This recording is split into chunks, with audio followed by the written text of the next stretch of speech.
Pakita po natin kung paano magpalit ng profile dito sa Diva app.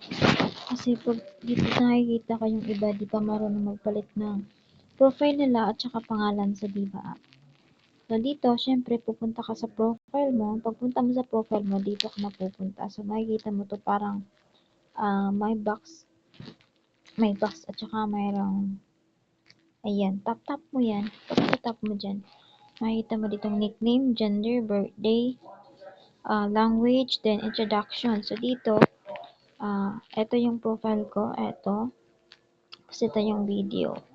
So dito, tatap mo lang yan, tapos mapupunta ka sa upload.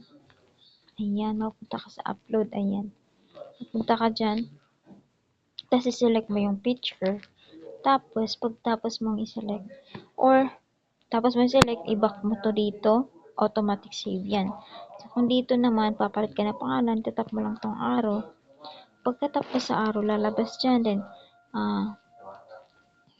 Ganyan.